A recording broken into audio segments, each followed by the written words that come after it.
નમસ્કાર દર્શક મિત્રો, હું છું પરમાર અનિશા. તમે જોઈ રહ્યા છો લોક સામના ન્યૂઝ. તો જોઈએ આજના સમાચાર. અમરેલીથી અમારા રિપોર્ટર દિનેશ સાદલ સાથે. ગુજરાતમાં દારૂબંધી હોવા છતાં મધ્યપ્રદેશથી દારૂનો મોટો જથ્થો લઈને નીકળેલી એક પેસેન્જર બસ અનેક સરહદો અને ચેકિંગ પોઈન્ટ પાર કરીને અમરેલી સુધી પહોંચી છતાં પોલીસ તંત્રની કામગીરી સામે ગંભીર સવાલો ઊભા થયા છે.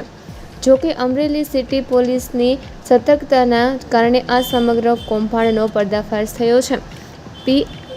PIMM ઝાલાના માર્ગદર્શન હેઠળ સર્વેલન્સ ટીમે ચોક્કસ બાતમીના આધારે લાઠી ચોકડી પાસે બસને રોકી તપાસ હાથ ધરી હતી.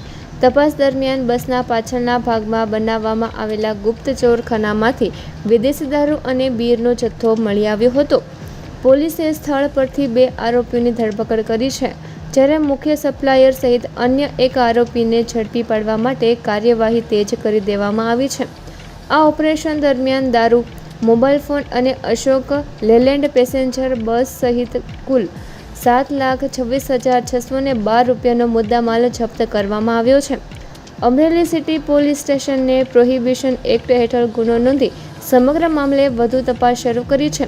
હવે પ્રશ્ન એ છે કે આ બસ રાજ્યની સરહદો અને ચેકિંગ પોઈન્ટમાંથી કેવી રીતે પસાર થઈ ગઈ. આ મુદ્દે તપાસ શું ખુલાસો કરે છે તેના પર સૌની નજર છે. તો ફરી મળીશું એક નવા સમાચાર સાથે. ત્યાં સુધી જોતા રહો લોક સામના ન્યૂઝ.